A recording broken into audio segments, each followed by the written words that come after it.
साथियों, कार्यक्रम के अगले चरण में हम सभी का बड़ा सौभाग्य है कि जिस विषय को लेकर के हम लोग कार्य कर रहे हैं, उस विषय पर एक वृहद अनुभव प्राप्त करते हुए हम आगे चलते हैं।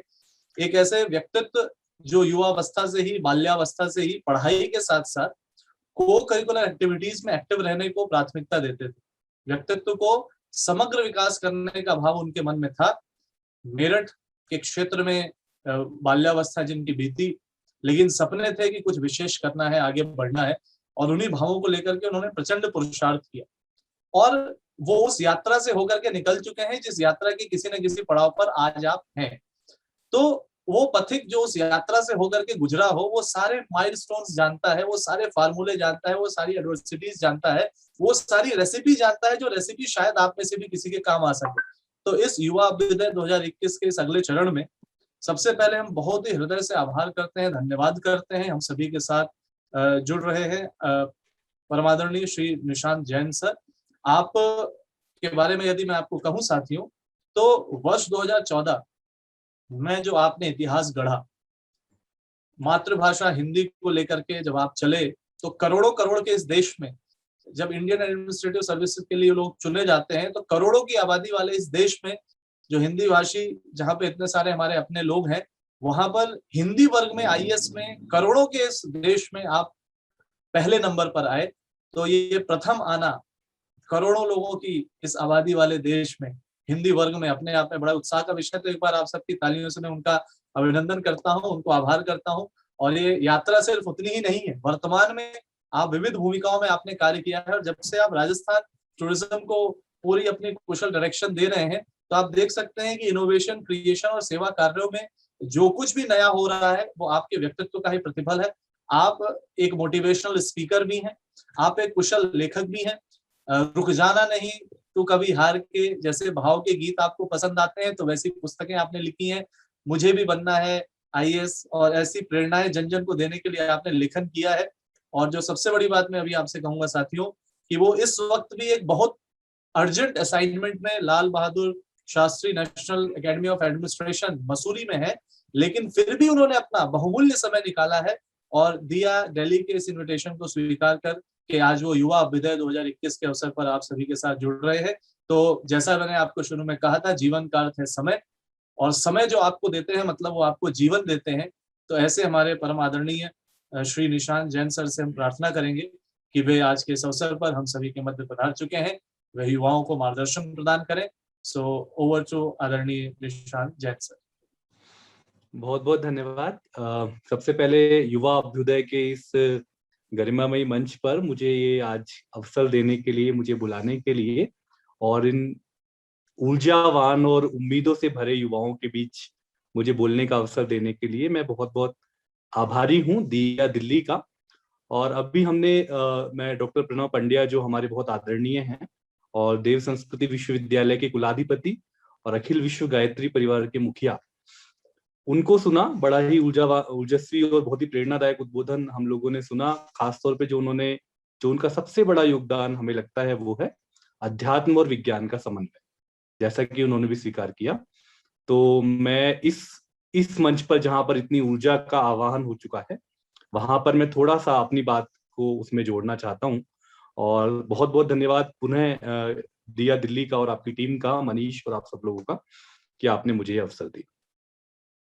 शुरुआत करना चाहता हूँ मेरी पसंदीदा 4 पंक्तियां, जो दुष्यंत कुमार की पंक्तियां मुझे बहुत प्रिय हैं और पूरी यात्रा के दौरान मेरा संबल बनी रही। जब भी मैं कभी डिमोटिवेट हुआ, जब भी मैं कभी डाउन मैंने फील किया, तो इन 4 पंक्तियों ने मेरा उत्साह बढ़ाया। सुनिए कि इस नदी की धार से ठंडी हवा आती तो है। कई बार हम लोग निराशा की बातें सुन के हताश हो जाते हैं। हमारे आसपास कुछ ऐसे लोग होते हैं जो बार बार हमें डाउन करने की कोशिश करते हैं, हमारी टांग खींचने की कोशिश करते हैं। इस नदी की धार से ठंडी हवा आती तो है, और नाव जर्जर ही सही लहरों से टकराती तो है, और एक चिंगारी कहीं से ढूंढ लाओ है दोस्तों, इस दिए में तेल से भीगी हुई बाती तो है, इस दिए में तेल से भीगी हुई बाती तो है। तो हमारी नाव भले ही कितनी जर्जर है, लेकिन उसमें फिर भी वो जो है वो लहरों से टकराती है। तो हमें उसी नाव की सहायता से, जो थोड़ी जर्जर भी है, विपरीत दिशाओं से हवाएं भी आती हैं, पर फिर भी हमें उस नाव को आगे ले जाना है। और हर सफलता की अपनी एक कहानी होती है दोस्तों। मैं कहना चाहता हूँ कोई भी व्यक्ति आईएएस की केवल बात न करें, किसी भी क्षेत्र में जब हम आगे बढ़ते हैं तो उसकी सफलता की एक कहानी होती है। मुझसे कहा गया है कि मैं थोड़ा सा अपनी कहानी के बारे में भी बताऊं, जो अपने संघर्ष हैं, अपने जीवन की जो उतार चढ़ाव हैं, उनके बारे में भी थोड़ा सा बताऊं। तो मैं शुरू करता हूँ। आज जैसा कि परिचय में बताया, मैं मेरठ में मेरा जन्म हुआ। एक साधारण परिवार में, पुराना इलाका जो होता है शहर का, वहां पे मैं पला बड़ा। स्कूल था हिंदी मीडियम स्कूल में पढ़ाई हुई, जैसे सबकी होती है। और ट्वेल्थ किया। ट्वेल्थ के बाद थोड़ा थोड़ा मन में आने लगा था कि यूपीएससी जो है, जो देश का सबसे बड़ा एग्जाम है, मुझे उसमें बैठना चाहिए। इससे पहले की एक और बात, जब मैं कभी 8वीं क्लास के आसपास हुआ करता था, तो राशन लेने राशन की दुकान पे जाया करता था। वहां पर एक जो राशन कार्ड होता था, उस पे लिखा होता था, एक अधिकारी शब्द लिखा होता था, जैसे खाद्य एवं रसद अधिकारी, इस तरह से। तो मैं सोचता था ये अधिकारी कौन होते हैं।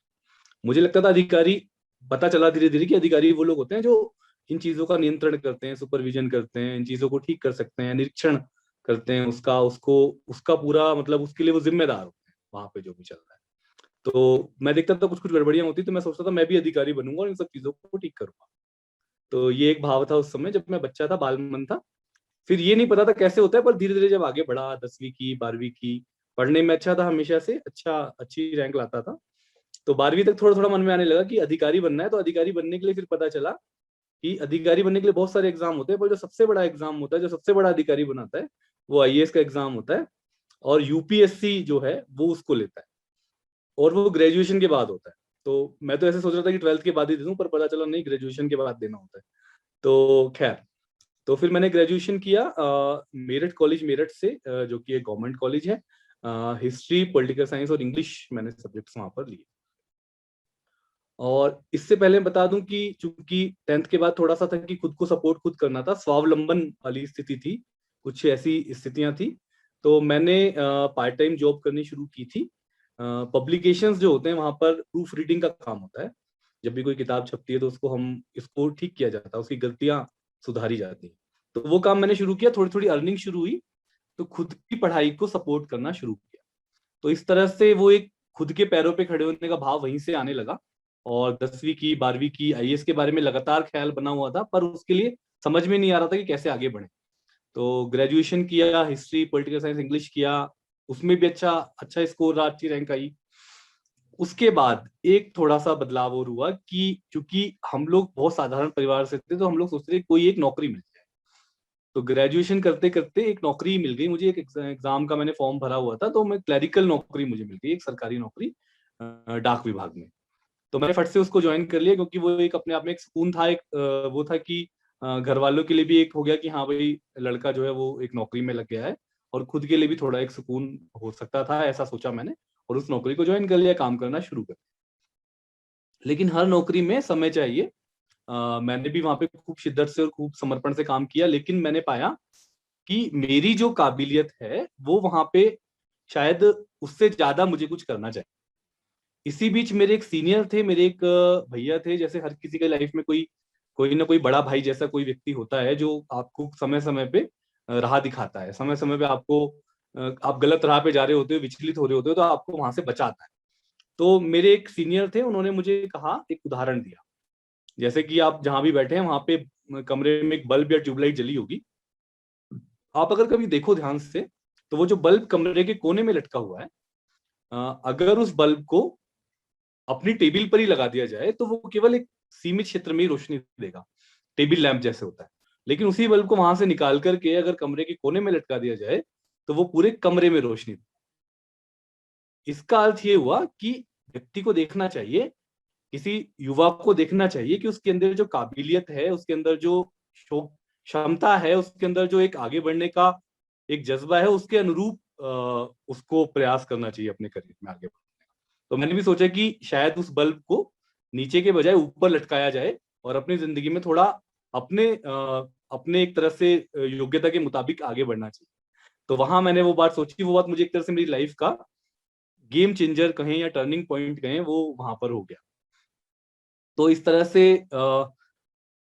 हुआ ये कि मैंने सोचा, मेरे टीचर्स भी मुझसे बड़े नाराज रहते कि ग्रेजुएशन के बाद आपने पढ़ाई छोड़ दी, आपको अभी और आगे पढ़ना था।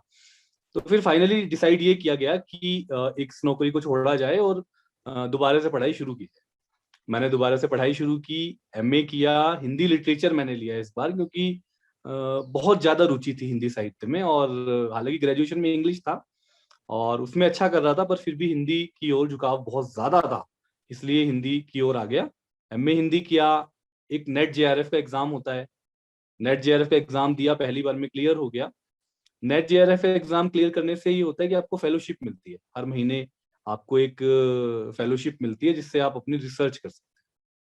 तो मैं जो मेरठ से दिल्ली जाना चाहता था ग्रेजुएशन करने के लिए, नहीं जा पाया था उस समय। मैं एमए के बाद एमफिल करने के लिए दिल्ली यूनिवर्सिटी गया और वहां पे मुझे नेट जेआरएफ की फेलोशिप मिलनी शुरू हुई। उस समय 20,000 रुपये महीना मिला करते थे और उससे एक सहारा मिला, एक संबल मिला। और फिर यूपीएससी का सपना दोबारा से जिंदा हुआ, आईएएस का। और एमफिल के साथ साथ आईएएस की तैयारी पर दोबारा से ध्यान दिया। और उसके बाद एक कहानी और शुरू होती है इसी में। आईएएस की तैयारी शुरू की, एग्जाम दिया 2013 में। पहली बार एग्जाम दिया, उम्मीद बहुत ज्यादा, क्योंकि अपने को हम भी थोड़ा स्मार्ट समझते थे, क्योंकि अभी तक सब जगह टॉप करते आए थे, टॉप करने की आदत बनी हुई थी। मेहनत भी खूब की थी, लेकिन यूपीएससी बड़ी चीज है, वो बड़े बड़े लोगों को खेल खिला देती है। तो पहले प्रयास में मैं प्री में ही फेल हो गया। ऐसे अपने बहुत सारे साथी यहाँ पे बैठे हैं जो यूपीएससी में कई बार उन्होंने प्रयास किया, कई कई मोड पे, क्योंकि ये सांप सीढ़ी का खेल है। प्री में फेल हो तो प्री में पास हो जाए, तो मेंस में फेल हो जाए तो वापस, और प्री में पास हो जाए, मेंस में पास हो जाए, इंटरव्यू में रह जाए तो भी वापस वहीं से शुरू करना पड़ता है। तो पहले प्रयास में प्री में असफल हुआ, काफी खराब लगा, काफी बुरा लगा, क्योंकि जिस व्यक्ति ने कभी असफलता का स्वाद ही ना चखा हो, उसको एक असफलता मिल जाए तो थोड़ा खराब लगता है। और थोड़ा सा तनाव हुआ, अवसाद की ओर थोड़ा बढ़ने लगा मैं। आपने ये भी कहा था कि ये बताइएगा कि आपका मोटिवेशन क्या था, या फिर आपको किसने संभाला। तो उस समय मेरे बड़े भैया, जो मेरे हमेशा से एक मार्गदर्शक रहे हैं, मेरे से 2 साल बड़े हैं, उन्होंने मुझे संभाला, उन्होंने मुझे मोटिवेट किया, उन्होंने मुझे उस अवसाद से बाहर निकाला। उन्होंने मुझे बताया कि दोबारा तुमको प्रयास करना चाहिए, तुम नहीं करोगे तो और कौन करेगा। तुम में वो काबिलियत है, केवल तुम प्री में फेल हो गए, जब तुम प्री में पास हो जाओगे तो तुम मेंस में, तुम लिखते बहुत अच्छा हो, तो मेंस में तुम निश्चित रूप से पास हो जाओगे।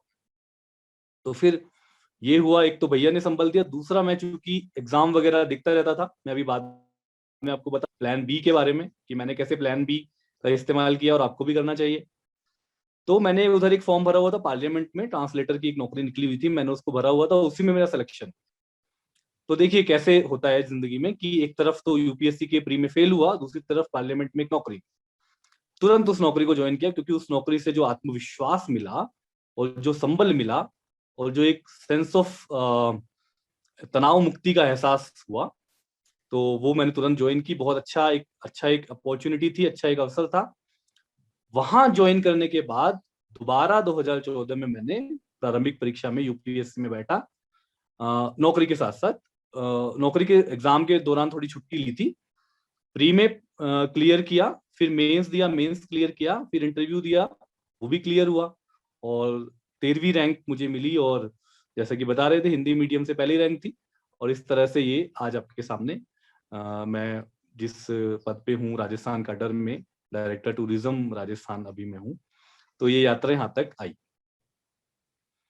तो दोस्तों, आपने देखा इस पूरी यात्रा में जो सीखने वाली बात है, जो टेक अवे है, जो एक चीज है आपको अपने साथ ले जानी है, वो है परसिस्टेंस, निरंतरता। यानी कि इस सफर में आप देखेंगे कि एक खास बात है कि एक विद्यार्थी है जिसने पहले ग्रुप सी की नौकरी की, क्लरिकल, फिर ग्रुप बी की नौकरी की, और फिर ग्रुप ए में यूपीएससी जो सबसे प्रतिष्ठित परीक्षा मानी जाती है इस देश की, उसमें सफलता प्राप्त की। तो ये एक कदम दर कदम, स्टेप बाय स्टेप निरंतर आगे बढ़ते जाने की यात्रा है। और मेरी नहीं, ऐसी यात्रा हम में से बहुत सारे लोगों की है। हम सब ने जीवन में बहुत सारे संघर्ष किए हैं। कई जगह हम डाउन फील किया हमने, कई जगह हम अवसाद में गए, फिर बाहर आए। कभी हमें किसी दोस्त ने मदद की, कभी हमने किसी फैमिली ने हमारी मदद की, कभी किसी टीचर ने हमारी मदद की, कभी हमने खुद को ही समझाया, खुद को ही मोटिवेट किया, सेल्फ मोटिवेट हुए। कभी किसी दोस्त ने या किसी युवा अभ्युदय ने हमें शायद मोटिवेट किया होगा। तो इस तरह से लगातार ये चीजें जीवन में चलती रही। ये थी यात्रा की बात, कुछ बातें जो मैं कहना चाहता हूँ, कुछ सूत्र जो मैं यहाँ पे आपके सामने देना चाहता हूँ अपने इस समय में। तो वो संक्षेप में 10-15 मिनट में मैं आपको 10 सूत्र के बताऊंगा, जो मुझे लगता है आप सबको नोट करने चाहिए और आप सबको उनको बार बार दोहराना चाहिए। अभी बता रहे थे परिचय में, मेरी एक किताब रुक जाना नहीं के नाम से प्रकाशित हुई है, काफी युवाओं में लोकप्रिय भी है। उस किताब के भी कुछ सूत्र मैं यहाँ पे दूंगा और वो आपको विस्तार में वहां से पढ़ने को मिलेंगे। सबसे पहले जो आज का सूत्र है और जो देव संस्कृति की बात आज इस कार्यक्रम में की जा रही थी शुरुआत में, ऋग्वेद में एक सूक्त है, आनो भद्रः कृतवो यन्तु विश्वतः, जिसका अर्थ है let noble thoughts come to us from every side, सभी दिशाओं से श्रेष्ठ विचार हमारे पास आए। इसका अर्थ ये हुआ, जैसे गांधी जी ने भी कहा था कि दरवाजे और खिड़कियां खुले रखने चाहिए अपने घर के, ताकि हवाओं का झोंका आए, लेकिन वो हवाओं का झोंका इतना तेज ना हो कि वो दरवाजे खिड़कियां उखाड़ के ले। तो इसका मतलब ये हुआ कि हमें श्रेष्ठ विचार, नए विचारों के स्वागत के लिए हमेशा तत्पर रहना चाहिए, पर अपनी जड़ें जमाए रखते हुए। यानी अपने जो यहाँ पे बात की जा रही है कि अपने जो मूल्य हैं, अपने जो आध्यात्मिक मूल्य, अपने जो सांस्कृतिक मूल्य हैं, अपने जो सामाजिक मूल्य हैं, उनको बनाए रखते हुए नई चीजों को सीखना चाहिए। तो ये बहुत इंपॉर्टेंट है साथियों, केवल करियर में, लाइफ में, हर जगह ये काम आएगा कि श्रेष्ठ विचारों को अपने पास आने देना चाहिए, हमेशा उनका स्वागत करते रहना चाहिए। दूसरी बात जो मैं कहना चाहता हूँ, बहुत खास बात है, भारतीय दर्शन से आई है ये बात भी, इंडियन फिलोसफी से। 3 सिद्धांत है जो जीवन के मेरे 3 मार्गदर्शक हैं और आप सबके जीवन में ये बहुत महत्वपूर्ण रोल निभाते हैं, जीवन में, परीक्षा में, हर जगह। पहला है गीता का निष्काम कर्म। निष्काम कर्मियों को आपने सुना होगा, कर्मण्येवाधिकारस्ते मा फलेषु कदाचन मां कर्मफल हेतुर्भु माते संगोत्सु कर्मणि। अब ये श्लोक तो हम सबने सुना है, लेकिन इस श्लोक का अर्थ क्या है? इस श्लोक का अर्थ हम सबने सुना है कि भाई कर्म करते रहो, फल की चिंता मत करो, एक बहुत लोकप्रिय सा अर्थ है इसका। पर इसका अर्थ जो मैंने समझा वो ये है कि कर्म करते रहो, फल की चिंता मत करो, फल के प्रति आसक्त मत हो, पर फल का प्रयास तो करो। क्योंकि अगर फल का मोटिवेशन नहीं होगा, नतीजे का मोटिवेशन नहीं होगा कि मैंने ये टारगेट सेट किया है या फिर ये मैंने एक लक्ष्य बनाया है, तो वो मोटिवेशन कैसे मिले? तो इसलिए कर्म करते रहो, फल की प्रति आसक्त मत हो, अटैच मत हो। यानी कि अगर आपने एग्जाम दे दिया और आप फिर उसके बाद बस यही सोचे जा रहे हो कि रिजल्ट क्या आएगा, रिजल्ट क्या आएगा, और कुछ भी नहीं कर रहे, वो नहीं करना है। एग्जाम देने के बाद ये सोचते हुए कि हाँ सकारात्मक रिजल्ट आएगा, और अपना प्रयास जारी रखना। तो कर्म, ये जो कर्मयोग है, निष्काम कर्मयोग है, ये जीवन के हर मोड़ पे, एग्जाम में, यूपीएससी की तैयारी में, हर जगह हमारे काम आता है। दूसरा जो सूत्र है वो अनेकांतवाद है, जैन दर्शन का सिद्धांत है, बहुत इंटरेस्टिंग है, जो ये कहता है कि किसी भी चीज को अलग अलग नजरियों से देखना चाहिए, उसको अलग अलग दृष्टिकोणों से देखना चाहिए, क्योंकि जो ट्रूथ है वो मल्टीफोल्ड है। ट्रूथ जो है वो एब्सोल्यूट नहीं है, ट्रूथ जो है वो अलग अलग तरह से लोग उसको अलग अलग नजरियों से देखते हैं। जैसे कि एक उदाहरण है, हाथी और 7 अंधे लोगों का उदाहरण दिया जाता है इसमें, कि एक हाथी है, उसके अलग अलग अंगों को स्पर्श करके वो जो दृष्टिहीन लोग हैं वो उसको अलग अलग आकृति समझ रहे हैं। जैसे कि जो उसके कान को छू रहा है वो उसको पंखा समझ रहा है, जो उसकी पूंछ को छू रहा है वो उसको झाड़ू समझ रहा है। लेकिन हाथी जो है वो ना तो झाड़ू है ना वो पंखा है, वो हाथी है। लेकिन उसके लिए कैसे पता चलेगा वो हाथी है? जब हम उसको सभी दृष्टिकोणों से देखेंगे, उसको एज ए होल, समग्र रूप में देखेंगे, उसको कॉम्प्रिहेंसिव तरीके से देखेंगे, तब हमें समझ में आएगा। तो अनेकांतवाद ये कहता है कि किसी भी चीज को सारे नजरियों से देखिए, किसी एक नजरिए को पकड़ के मत बैठिए। ये सिद्धांत कैसे काम आता है हमारे जिंदगी में? कई बार हम सोचते हैं कि मैं जो कह रहा हूँ वही ठीक है और सामने वाला जो कह रहा है उसका जो मत है वो गलत। ना तो मैं जो कह रहा हूँ वो पूरी तरह ठीक है और ना जो सामने वाला कह रहा है वो पूरी तरह गलत है। ट्रुथ इनके बीच में कहीं लाई करता है। इसीलिए इसको कहते हैं, इसीलिए इसको अनेकांतवाद, यानी एक बात को पकड़ के ना बैठे। नॉन एब्सोल्यूट होती हैं चीजें, एब्सोल्यूट नहीं। तीसरा है मध्यम मार्ग, मिडिल पाथ उसको बोलते हैं, गोल्डन मीन उसको बोलते हैं। ये बौद्ध दर्शन से आया, बुद्ध ने हमें दिया है। वो कहते हैं कि एक्सट्रीम्स में मत जाइए, 2 एक्सट्रीम्स है, दोनों के बीच में मत जाइए, बीच का रास्ता है, एक मध्यम मार्ग है, उसको अपनाना चाहिए। ये चीज हमारे काम आती है करियर में, लाइफ में। कई बार हम देखते हैं कि भाई कोई कहता है कि साहब ऐसे करना चाहिए, कोई कहता है वैसे करना चाहिए, कोई अपनी बात पे अड़ा रहता है। तब हमें समझ में आता है कि वो दोनों ही पूरी तरह ठीक नहीं थे। ये थोड़ा थोड़ा अनेकांतवाद और मध्यम मार्ग आपस में काफी कनेक्टेड है। तो मध्यम मार्ग हमें तैयारी के दौरान अपनाना चाहिए, थोड़ा सा बैलेंस रहना चाहिए। कई बार हम इंटरव्यू में या मेंस में बहुत एक्सट्रीम ओपिनियन ले लेते हैं, एक्सट्रीम स्टैंड ले लेते हैं, वैसा अपने को नहीं करना चाहिए। तो ये थे 3 मार्गदर्शक जीवन के, निष्काम कर्मयोग, अनेकांत और मध्यम मार्ग। अब कुछ सूत्र और मैं आपको जिक्र करूंगा, 4-5 बातें और कहूंगा और अपनी बात को समाप्त करूंगा। अस्त व्यस्त नहीं, व्यस्त और मस्त रहें। ये एक बात है जो हमारे स्टूडेंट लाइफ में बहुत ज्यादा काम आती है। जब हम तैयारी कर रहे हो तो उस दौर में बहुत ज्यादा काम आती है। हम लोग अस्त व्यस्त रहते हैं, हैज़ार्ड रहते हैं। बाजार में जाते हैं, मुखर्जी नगर में जाते हैं, कोई भी नई किताब, कोई भी नई गाइड आती है तुरंत उसको खरीद लेते हैं। किसी दोस्त के रूम में जाते हैं, वहां पे जाके देखते हैं उसके यहाँ ये वाली गाइड, ये वाली मैगजीन आई हुई है जो मैंने नहीं पढ़ी, तो उसको भी खरीदना है। इस तरह से करके हम बहुत बड़ा एक भंडार बना लेते हैं अपने रूम में, और कोई भी नया आदमी आता है तो वो देख के डर भी जाता है। ऐसा नहीं करना अपने को सीमित जो है कंटेंट रखना है और उसमें उसी को अच्छे से तैयार करना है। एक कहावत है कि it is better to read 1 book for 10 times than to read 10 books for 1 time. तो इस बात को ध्यान रखते हुए स्टडी मटेरियल को थोड़ा लिमिट करना है और थोड़ा बेस्ट मटेरियल चुन करके, जो बहुत ऑथेंटिक मटेरियल है, उसी को रिलाई करना है और बार बार उसी को पढ़ना है, ना कि हर जो नई किताब आ रही है, हर जो नई फोटो स्टेट आ रही है उसको आपको खरीदना है। ये नहीं करना है। तो इसलिए सूत्र हुआ, अस्त व्यस्त नहीं, व्यस्त और मस्त रहे। व्यस्त और मस्त रहना बहुत किस्मत से मिलता है, और व्यस्त रहता है जो व्यक्ति वही मस्त रहता है। जो खाली रहता है वो खाली दिमाग शैतान का घर होता है, कहावत है, उससे वो गड़बड़ हो जाता है। अगली बात है, अपनी लकीर बड़ी करें। इसका अर्थ क्या हुआ कि हमें कभी दूसरे की लकीर को छोटा करने की कोशिश नहीं करनी है। दूसरा अगर आगे बढ़ रहा है तो आगे बढ़े, बहुत अच्छी बात है, अपन कोई सहयोग कर सकते हैं तो कर लें, पर उसको परेशान ना करें, उसको बाधित ना करें, उसको अपनी लकीर बड़ी करें, खुद को आगे बढ़ें, खुद अपने जीवन में सकारात्मक तरीके से आगे बढ़ें और अपनी लकीर को बड़ी करके कुछ ऐसा करके दिखाएं कि यहाँ लगे कि इस व्यक्ति ने अपनी लकीर को, अपनी राह को आगे बढ़ाया, ना कि दूसरे की राह को में कांटे बिछाने की कोशिश की। जैसे मैं आप मेरी पूरी जर्नी जो मैं अभी बता रहा था उसमें भी आप देखेंगे कि मैंने हिंदी मीडियम से था, साधारण परिवार से था, वो बहुत सारी प्रिविलेजेस नहीं थे लाइफ में, पर फिर भी अपनी लकीर को बड़े करने की कोशिश की हमेशा। तो प्लीज ये वाला सूत्र आप जरूर जीवन में अपनाएं, यहाँ से लेकर के जाएं। एक बात और, कि अपनी ताकत और कमजोरियों को पहचानने का हुनर हमें होना चाहिए। हमें खुद सबसे ज्यादा ये बात पता है कि मेरी ताकत क्या है, मेरी स्ट्रेंथ क्या है और मेरी वीकनेस क्या है। इसी को स्वोट एनालिसिस बोलते हैं। तो इस स्ट्रेंथ और वीकनेस की पहचान खुद को ही करनी है। उसमें आपके दोस्त, टीचर, फैमिली वाले मदद जरूर कर सकते हैं। ताकत को और बढ़ाना है और वीकनेसेस पे मेहनत करके उनको रिमूव करना है। ये अगर हम कर लें तो मुझे लगता है कि कोई भी सफलता जीवन की हमसे दूर नहीं रह सकती। एक और बात आप सबको कहना चाहता हूँ दिया दिल्ली के इस मंच पे, कि आप सब लोग जो यहाँ पर हैं वो साथ साथ साथ आगे बढ़े। एक एक मंत्र है वेद में, संगच्छध्वम संवदध्वम समवो मनांसी जान। साथ साथ बोलें, साथ साथ बढ़े, साथ साथ एक दूसरे के मन को जाने, साथ साथ आगे बढ़े। क्योंकि अगर हमें कोई चीज सीखी है तो अगर हम किसी को उसको मदद कर लेंगे तो उससे कोई नुकसान नहीं होता और फायदा होता है।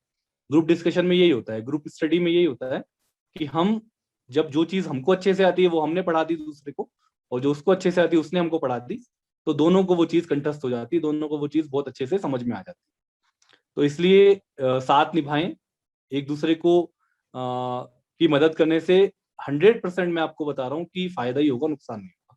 परस्पर ग्रहो जीवा नाम एक मंत्र है, उस तरह से आगे बढ़े, एक दूसरे की मेहनत से, एक दूसरे के सहयोग से ही हम जीवन में आगे बढ़ते हैं। एक और बात आपसे कहना चाहता हूँ, छोटे छोटे लक्ष्य बनाएं। कई बार हम लोग बहुत बड़े लक्ष्य बनाते हैं, वो लॉन्ग टर्म में काम आते हैं, पर छोटे छोटे लक्ष्य का मतलब है इस हफ्ते इतना पढ़ना है, इस महीने इतना पढ़ना है। 6 महीने तक का एक टारगेट बना लिया, उसको अचीव कर लिया, अचीव करने के बाद इतनी खुशी मिलती है कि जिसका कोई वो नहीं है, पारावार नहीं है। तो छोटे छोटे लक्ष्य बनाएं, छोटी छोटी खुशियों को सेलिब्रेट करें और छोटी छोटी बातों का तनाव, कोई बार छोटी छोटी बात हो जाती है, गलती से कुछ बोल देते हैं, तो बहुत तनाव लेने की जरूरत नहीं है। ज्यादा हो तो उसको क्लियर कर लें, उसके लिए उससे क्षमा मांग लें जिससे आपने गलत बोल दिया है, और उसको बहुत लंबा ना खींचें। तो ये बात आप जरूर ध्यान रखें। परफेक्शन कुछ नहीं होता है, परफेक्शन के पीछे मत भागिए, एक्सीलेंस के पीछे भागिए। हमारा संविधान जो है उसके मूल कर्तव्य होते हैं, फंडामेंटल ड्यूटीज। उसके अंदर 10 नंबर की एक ड्यूटी है जो कहती है कि व्यक्तिगत और सामूहिक जीवन के प्रत्येक क्षेत्र में उत्कर्ष के लिए प्रयास करना, एक्सीलेंस के लिए प्रयास करना। तो स्ट्राइव फॉर एक्सीलेंस। हम लोग जीवन में जहां भी हैं, जिस भी पेशे में हैं, अगर हम टीचर हैं, अगर हम लॉयर हैं, अगर हम पत्रकार हैं, अगर हम कोचिंग पढ़ाते हैं, जो भी काम आप करते हैं दुनिया में, बिजनेस करते हैं, सब्जी बेचते हैं, जो भी काम करते हैं उसको परफेक्शन से नहीं, एक्सीलेंस के साथ करना है, श्रेष्ठ उत्कृष्ट तरीके से करना है। ये एक मंत्र जीवन में हमेशा हमको ध्यान रखना चाहिए। और अंत में एक बात और, कि एक दूसरे से सवाल पूछें कि क्या पढ़ रहे हैं, आजकल क्या पढ़ रहे हैं, क्योंकि हम लोग केवल टेक्स्ट बुक पढ़ते होते हैं, हम लोग कोई उसके अलावा जो एक इंटरेस्ट की चीजें होती है, रीडिंग हैबिट जो एक चीज होती है, वो थोड़ी मिस हो जाती है। तो प्लीज, मैं बता रहा हूँ अपनी सफलता का राज भी, और मेरे सारे जो बैचमेट्स हैं, जो लोग हैं, उन्होंने काफी सारी चीजें पढ़ी हैं। टेक्स्ट बुक के अलावा जब फुर्सत मिले तो कोई ऐसे इंटरेस्ट की चीज भी पढ़े, देश दुनिया की बात कहीं हो, कहीं पे कोई साहित्य हो, कहीं पे कोई नॉन फिक्शन हो, हिस्ट्री या फिलोसफी की कोई चीज हो, सोशियोलॉजी की कोई चीज हो, रुचि के हिसाब से आपकी जो भी रुचि हो। लेकिन इसको बहुत तनाव लेके नहीं, आपकी टेक्स्ट बुक के साथ जब समय मिले तब करना है, जबरदस्ती नहीं करना है। तो ये सब बातें मेरी तरफ से आज के लिए थी। योग और आध्यात्मिकता से मुझे कोई मदद मिली या नहीं, तो मैं बताना चाहूंगा कि मुझे हमेशा मदद मिली है योग से और आध्यात्मिकता से। अलग अलग समय पे अलग अलग चीजों से मैं प्रभावित हुआ हूँ। मैंने प्राणायाम भी किया है, योग भी किया है, बहुत रेगुलर मैं नहीं कर पाया, ये मैं स्वीकार करता हूँ, और जब जब मैंने किया तब तब मुझे फायदा हुआ है। इसलिए मैं कहूंगा कि आप अपने रूटीन में इवनिंग में या मॉर्निंग में योग और प्राणायाम को शामिल करना चाहिए। भारतीय संस्कृति की बात है, आप जीवन में जहां भी रहें थोड़ा सा ध्यान रखें कि हम भारतीय संस्कृति से हम लोग सब हम लोग बहुत कुछ सीखा है। और भारतीय संस्कृति की बहुत सारी ऐसी बातें हैं जो हम तब सीखते हैं जब हमें बाहर के लोग बताते हैं, विदेशी लोग आके बताते हैं कि आपका योग बहुत अच्छा, आपकी स्पिरिचुअलिटी बहुत अच्छी है। वो लोग प्रभावित होते हैं, यहाँ पे आके महीनों आश्रमों में रहते हैं, तब हमें ध्यान आता है, अरे अरे हमारे यहाँ तो इतना अच्छा मतलब इतनी अच्छी चीजें पड़ी थी, इतना अच्छा खजाना पड़ा हुआ था, हमें ध्यान ही नहीं आया, हमने कभी उसका फायदा नहीं उठाया। तो इसलिए जरूरी नहीं कि जब दूसरे बताएं तभी समझ में आए, पहले ही अपनी जो अच्छी चीजें हैं भारतीय संस्कृति की, उनको हमें पहले ही समझना चाहिए, उनका फायदा उठाना चाहिए। इसी के साथ मैं चार पंक्तियां फिर से, जैसे शुरू में मैंने चार पंक्तियां सुनाई थी, अंत में भी चार पंक्तियां सुनाता हूँ।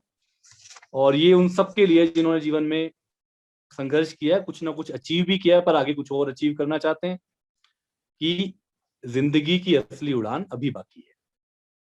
जिंदगी की असली उड़ान अभी बाकी है, इरादों के इम्तिहान अभी बाकी हैं, और अभी तो नापी है मुट्ठी भर जमीन, आगे सारी जमीन सारा आसमान बाकी है, आगे सारी जमीन सारा आसमान बाकी है। इन्हीं पंक्तियों के साथ मैं विराम लेता हूँ। आगे सोनू सूद जी को सुनने का मौका मिलेगा, जो युवा दिलों की धड़कन है और हम सब जिन्हें बहुत चाहते हैं। तो मैं इसी के साथ पुनः धन्यवाद करते हुए दिया दिल्ली का, शांति कुंज और गायत्री परिवार का बहुत बहुत धन्यवाद, आभार। बहुत बहुत धन्यवाद सर। बहुत ही मोटिवेशनल। आपने जैसे कहते हैं कि अपनों से अपनी बात है, आपकी व्यस्तताएं हैं, आप एक वरिष्ठ पद पर हैं, फिर भी आपने ये जो रविवार है ये सबके जीवन में एक बदलाव का रविवार होगा, क्योंकि बहुत कुछ आपने वो अनुभव बताए जो बड़े ही मूल्यवान है। सर अभी कुछ पलों में कुछ प्रश्न जो अभी आए हैं उसमें से हम एक दो तीन क्वेश्चंस लेना चाहेंगे, यदि आपकी अनुमति हो। कोई तीन प्रश्न ले लीजिए। जी जी जी सर, ये कीर्ति का एक प्रश्न आया है कि how to handle stress during exams. Exam के दौरान स्ट्रेस कैसे हम हैंडल करें। यानी जब आप एग्जाम हॉल में बैठे हैं या फिर जब एग्जाम चल रहे हैं, ये मेरे शायद ख्याल से तक। कुछ वैसा ही कह रहे हैं वो कि एग्जाम के हाँ ठीक टेन्योर है, में। ठीक जी है। देखिए, एग्जाम के दौरान स्ट्रेस से बचने का तरीका जो हम लोग भी आजमाते थे, एक तो पूरी नींद लेनी चाहिए। कई लोग यूँ सोचते हैं कि एग्जाम में सोना ही नहीं चाहिए, तो वो क्या होता है, हमारा ब्रेन जो है वो इस तरह से काम करता है कि उसको जब थोड़ा आराम मिलता है, जितना उसको चाहिए, 7-8 घंटे की नींद जब मिल जाती है, तो वो ज्यादा अच्छे से हम लोग वहां पे लिख पाते हैं। हल्का खाना खाना चाहिए, थोड़ा सा मॉर्निंग या इवनिंग वॉक दोनों में से जो भी आप कर सकते हैं, किसी पार्क में कर लें तो बहुत ही अच्छा है, वो कर लें। साथ में एक ये जरूर सोचे, वो मैं एक बात जो कहना भूल गया आपको कह देता हूँ, प्लान बी। यानी कि कोई दूसरा ऑप्शन भी लाइफ में सोच के चलें। हर एग्जाम लाइफ में फाइनल नहीं होता। अगर आप उस एग्जाम में सफल नहीं होते, अगर मैं आईएएस नहीं बनता, तो मैं कुछ तो करता, कहीं तो कुछ तो करता ना, और जो भी करता सार्थक करता। ये थोड़ी ना है कि आईएएस बनेंगे तभी सार्थक करेंगे। तो इसलिए आप प्लान बी भी तैयार रखें, और ये सोचें कि अगर इस एग्जाम में नहीं भी हुआ, मतलब पूरी एक्सीलेंस के साथ, पूरी मेहनत के साथ एग्जाम दें, पर अगर नहीं हुआ तो भी मैं कोई बेकार नहीं हूं, मेरे अंदर बहुत सारी काबिलियत है, उसके हिसाब से मैं कोई और अच्छा काम भी करूंगा। तो उससे आप तनाव मुक्त रहेंगे। Thank you sir. एक प्रश्न चेतन पूछ रहे हैं कि how to develop reading habits in the era of social media and how to keep balance between social media and personal life. ये बहुत टफ काम है, हम में से सभी लोग जूझ रहे हैं इससे बचने के लिए। हालांकि हमारी तो मजबूरी ये भी हो गई कि हमारे यहाँ बहुत सारे काम सरकार में डिजिटल तरीके से भी होते हैं, और सोशल मीडिया के थ्रू भी बहुत सारी चीजें हमें मिलती हैं, बहुत सारे सुझाव और शिकायतें सोशल मीडिया पे भी आती हैं। तो खैर, तो अभी स्टूडेंट लाइफ की बात करें तो प्लीज थोड़ा बैलेंस बनाना है, ये आप ही को बनाना है। सर्फिंग और चैटिंग पे बहुत ज्यादा समय मत दीजिए, क्योंकि उसके लिए बहुत सारा समय आपको फ्यूचर में मिलने वाला है। अभी सिर्फ आप सोशल मीडिया का पे रहिए, मैं मना नहीं कर रहा हूँ, पर लिमिटेड, एक और केवल केवल जरूरत के हिसाब से उतना ही रहे तो ज्यादा अच्छा रहेगा। ये थोड़ा सा आपको करना पड़ेगा, इसमें थोड़ा सा मोह आपको छोड़ना पड़ेगा, क्योंकि जीवन अभी थोड़ा हमारा हर एक पल प्रीशियस है। तो ऐसे में सोशल मीडिया पे अगर पूरा पूरा दिन आप बिताएंगे, कभी आप अपने स्क्रीन टाइम देखिए। स्क्रीन टाइम मोबाइल में दिखाता है तो 5-6 घंटे अगर आपका हो रहा है, तो इसका मतलब आप कहीं गलत है, आपको उसको बदलने की जरूरत है। Okay, thank you sir. एक प्रश्न आया कि काम के साथ यूपीएससी को मानसिक स्तर पर कैसे संभाला जा सकता है, प्रेरणा का प्रश्न है ये। कुछ काम भी कर रहे हैं शायद ये, और उसके साथ में यूपीएससी की तैयारी। देखो, जैसा काम करने पे तो कोई दिक्कत नहीं होती, उल्टे फायदा ही होता है, क्योंकि काम करने से तनाव कम होता है। वीकेंड पे छुट्टी मिलती है आपको, शाम के समय या सुबह के समय कोई एक समय आपको निकालना चाहिए, और जब एग्जाम हो तो थोड़ी छुट्टी ले लेनी चाहिए काम से। मैं ये नहीं कहता कि काम करके ही तैयारी करनी चाहिए, लेकिन अगर काम के साथ तैयारी कर रहे हैं तो बहुत दिक्कत नहीं है, अगर आपने पहले से थोड़ी चीजें पढ़ी हुई तो। जैसे कि हमने पहले से चीजें पढ़ी हुई थी, तो काम के साथ करने में दिक्कत नहीं। तो और वैसे भी यूपीएससी की तैयारी का जो मोटे तौर पे जो समय है वो 1 से 1.5 साल का है। 1 से 1.5 साल में आपने एक बार तैयारी कर ली, उसके बाद अगर आप फेल भी हो गए तो दोबारा आप जब एग्जाम दे तो वो काम के साथ दे सकते हैं। सर एक क्वेश्चन आया है वेद का कि कंसिस्टेंसी कैसे मेंटेन करें। बड़ा अच्छा सवाल है। बार बार मैं जोर दे रहा था कंसिस्टेंसी की, ये सब चीजें हमारी मदद करती हैं कंसिस्टेंसी में। हमारे फैमिली, हमारे मेंटर्स, हमारे दोस्त, हमारे टीचर्स, हमारे प्राणायाम, योग, आध्यात्मिकता, और ऐसे ये प्रोग्राम जैसे आज ये हो रहा है, तो इस तरह की चीजें कंसिस्टेंसी में मदद करती हैं। तो लेकिन कंसिस्टेंसी करनी है मेंटेन, चाहे वो किसी से भी मोटिवेशन लें आप, लेकिन अब वो करना ही पड़ेगा। बीच बीच में ब्रेक ले सकते हैं। मान लो आपने 1 हफ्ते तक लगातार पढ़ाई की, तो एक दिन आपने हाफ डे का ब्रेक ले लिया, मूवी देख ली, जो मन चाहे वो किया, घूमे फिरे, बट उसके बाद फिर शुरू हो गए पढ़ने के लिए। तो इस तरह से आपको करना है। Okay, thank you sir. Social media से जुड़ा हुआ सवाल है कि कंसंट्रेट कैसे करें जब इतने सारे डिस्ट्रैक्शंस हैं। यही तो आर्ट है। जब इतने सारे डिस्ट्रैक्शन है तभी कंसंट्रेट करना मुश्किल है, पर संभव तो नहीं है। जी। तो मैंने कहा कि इन पे कुछ प्लेटफॉर्म्स पे, बहुत ज्यादा प्लेटफॉर्म्स पे ना रहे, जो जरूरी है केवल आपके लिए उतना ही पे रहें आप, और सब प्लेटफॉर्म्स को समय ना दें। आपको बहुत ज्यादा मन करता है तो हफ्ते में एक बार आप 2-3 घंटे के लिए देख लें सारा, और अगर रोज देखना है तो आधा घंटा रोज का समय फिक्स कर लें कि आधे घंटे में ही फेसबुक, ट्विटर, इंस्टाग्राम, वट मैं आधे घंटे का ही समय दूंगा उसमें, कोई दिक्कत नहीं है। Thank you sir. एक स्टार्टिंग स्ट्रेटजी के बारे में पूछ रहे हैं हमारे एक साथी कि कैसे स्टार्टिंग हम। स्ट्रेटेजी पे बता देता हूँ। जी। देखिए, अगर आपने अभी ग्रेजुएशन कर रहे हैं या कर चुके हैं, तो एक बार आप ग्रेजुएशन के बाद ही तैयारी करने का सही समय है। लेकिन अगर आप ग्रेजुएशन कर रहे हैं अभी, तो एक अखबार पढ़िए, एक मंथली मैगजीन पढ़ लीजिए कोई, जो करंट अफेयर्स का आपको बता दे, और एक एनसीईआरटी की 9वीं से 12वीं तक की सोशल साइंसेस की किताब है, वो आप अच्छे से पढ़ लीजिए। इतना कर लीजिए अभी। उसके बाद जब तैयारी शुरू करें प्रॉपर आफ्टर ग्रेजुएशन, तो हर सेगमेंट की एक किताब, history, geography, polity, economy, culture, environment, science tech, इन सब की एक एक किताब ले आइए, बढ़िया ऑथेंटिक, और उसको आप जो है अच्छे से कर लीजिए, उसको बार बार पढ़ लीजिए। मुझे लगता है इतना शुरू करने के लिए ठीक है। Thank you sir. Monica ji का एक प्रश्न है कि स्टार्टिंग में नॉलेज नहीं थी क्योंकि सराउंडिंग ऐसी नहीं थी, अब नॉलेज मिली है, पर एज जो है 26+ है और जॉब भी साथ में चल रही है, तो अब कैसे काम दे। ऑल्दो आप इसको एड्रेस कर चुके हैं पहले, लेकिन इस डायरेक्शन नहीं में नहीं, ठीक है, कोई बात नहीं। 26 तो बहुत सही है, कई बार 30 के बाद पता चलता है। तो आप बहुत लकी हैं। तो नौकरी करने के साथ करिए, कोई दिक्कत नहीं है। जब एग्जाम हो उस समय थोड़ी छुट्टी आपको लेनी पड़ेगी, ताकि आप ठीक से एग्जाम दे पाए, और प्री क्लियर हो तो उसके हिसाब से आगे बढ़ लें फिर। सर एक क्वेश्चन आया है, वही जैसे था ना 3 इडियट्स में, कंफ्यूजन ही क्वेश्चन कंफ्यूजन, सब पता खत्म नहीं। करेंगे, लास्ट क्वेश्चन पूछिए। हाँ, एक ये लास्ट क्वेश्चन है सर कि स्टडी मटेरियल्स बहुत हैं, कंफ्यूजन बहुत होता है, तो कैसे हम स्टडी मटेरियल को चुनें। देखिए, मैंने इसीलिए बहुत मेहनत से किताब लिखी है। मुझे बनना यूपीएससी टॉपर, आपको पढ़नी चाहिए, प्रभात प्रकाशन से आई है। उसमें किताबों की लिस्ट दी हुई है, उस किताबों के अलावा ज्यादा मत पढ़िए, और मोटिवेशन के लिए रुक जाना नहीं है, मैं उनका भी प्रचार कर रहा हूँ, आप उनको पढ़िए जिन्होंने नहीं पढ़ा है। So thank you very much sir. अब आपकी अनुमति से हम आपके माध्यम से एक प्रोजेक्ट लॉन्च करने जा रहे हैं। फर्स्ट ऑफ जी ऑल क्वेश्चंस बहुत सारे हैं, क्वेश्चंस को अब अलग से वाया दिया दिल्ली राउट किया जा सकता है, सर की बुक आप लें और उससे आपको कई जवाब मिलेंगे। रुक जाना नहीं, मुझे बनना है यूपीएससी टॉपर। और साथ ही साथ अब सर की अनुमति से हम चाहेंगे कि एक प्रोजेक्ट है दिया दिल्ली जो शुरू कर रहा है, प्रोजेक्ट का नाम है उन्नति। तो सर की अगर अनुमति हो तो ये एक फ्री मेंटोरशिप प्रोजेक्ट है जो कि दिया दिल्ली एक्सपर्ट्स के साथ मिलकर प्लान कर रहा है, जिसमें कि यूपीएससी सेलेक्टेड कैंडिडेट्स और इसके अलावा जो भी एक्सपर्ट्स हैं वो मेंटोर करेंगे भारत के विभिन्न राज्यों से विभिन्न विद्यार्थियों को। तो सर की अनुमति से उस प्रोजेक्ट को अब यहाँ पे लॉन्च किया जा रहा है। जो भी साथी इस प्रोजेक्ट का लाभ लेना चाहते हैं वो प्रोग्राम के बाद जल्द ही www.diadelhi.net.in ये जो ऑफिशियल वेबसाइट है दिया दिल्ली की, इस पर रजिस्ट्रेशन फॉर्म्स आ जाएंगे। तो एक बार मैं चाहूंगा कि हमारे इस प्रोजेक्ट की लॉन्चिंग के लिए दिया दिल्ली की टीम आदरणीय निशांत जैन सर के साथ इस कार्यक्रम को आगे बढ़ाए। We are launching the project Unnati for mentorship, free mentorship, free.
बहुत बहुत बधाइयां सभी को। एक बहुत ही शानदार शुरुआत यहाँ पर की गई है दिया दिल्ली की ओर से। आप सभी इसका लाभ ले सकते हैं, एब्सोल्युटली फ्री सर्विस है, फ्री मेंटोरशिप प्रोग्राम है उन्नति। इसको जो भी इसका लाभ लेना चाहते हैं इस प्रोग्राम के समय वर्तमान में तो अपना फुल नेम, अपना ईमेल आईडी और अपने व्हाट्सएप नंबर को आप इनबॉक्स करें, मैसेज करें, क्योंकि ई सर्टिफिकेट्स भी आपको इस प्रोग्राम के मिलेंगे। और स्पेशली जो सदस्य इस उन्नति प्रोजेक्ट का लाभ लेना चाहते हैं, आप कोई भी हो, आपके माध्यम से आप किसी तक ये जानकारी पहुंचा सकते हैं। और वो सभी साथी इस प्रोग्राम के बाद दिया दिल्ली की ऑफिशियल वेबसाइट www.diadelhi.net.in पर जाएं। रजिस्ट्रेशन फॉर्म्स वहां उपलब्ध होंगे। जब आप रजिस्टर करेंगे उसके 1-2 दिन बाद विद इन अ वीक आपको कनेक्ट कर दिया जाएगा। तो मेरे ख्याल से ये एक इम्पॉर्टेंट आपके लिए जानकारी थी। तो एक बार पुनः से हम बहुत बहुत धन्यवाद करते हैं आदरणीय जैन सर का, जिन्होंने अपना मूल्यवान समय हमें दिया। और आज